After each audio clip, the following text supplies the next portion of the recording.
back to Meds Made Easy. My name is Tarun. Today we're going to be talking about something that you have seen all the time. It's everywhere. It's acetaminophen, also known as Tylenol. I'm just going to go through the basics. This should be a really short video.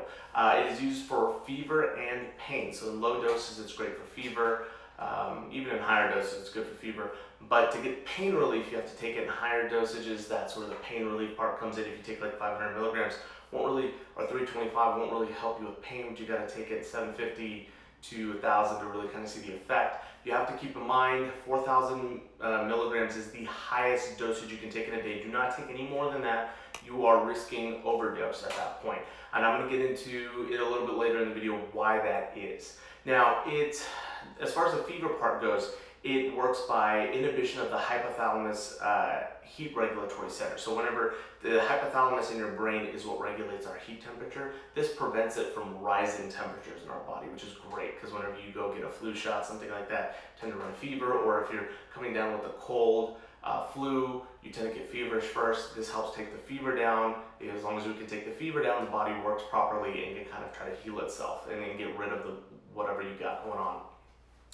As far as the fever goes, it's the activation of the descending serotonergic inhibition pathway. So we have a pain pathway in our body.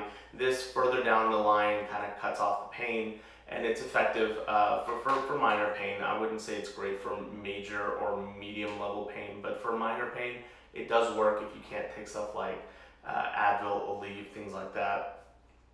Let's see, you can take it with or without food. Generally, it's not really harsh on your stomach at all, but for those that are sensitive, whose stomachs are really sensitive, you can take food with it. Definitely would help you out there as well.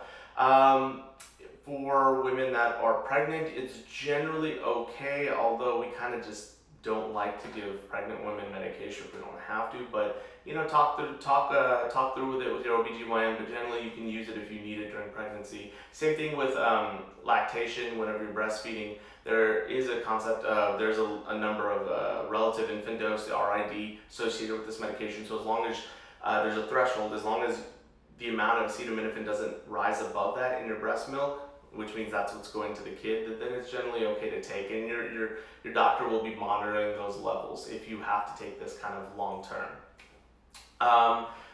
Renal issues, unless you're in severe renal failure, you don't really need to worry about adjusting dosages of this medication. Liver, yeah, you do have to watch for it because it is heavily metabolized by the liver, and I'm going to get into that just in a little bit. The onset of this thing is less than an hour, so the capsules, liquids, tablets, however you take them, if they're not extended release, the immediate releases generally kick in about an hour.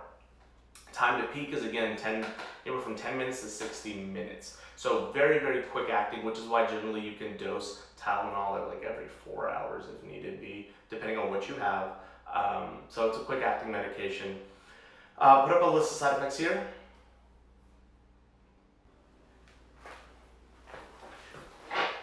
I think we're all pretty good about letting the public know about the dangers of sort of drinking on this medication and taking this medication. So if you have a headache, if you need to take any sort of pain reliever before you go to bed after a long night of drinking, take Advil, take Aleve. Do not take Tylenol because people have died in the past. What happens is whenever you drink, you back up your liver because your liver is what digests all that alcohol.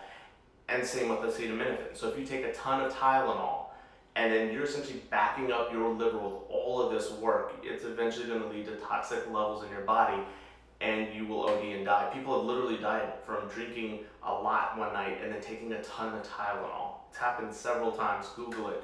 So we want to be able to prevent that. So guys, that's kind of it with this medication. Subscribe, leave comments down below, let us know how we're doing. We just want to help with these videos. We'll see you next time on Meds Made Easy. Bye.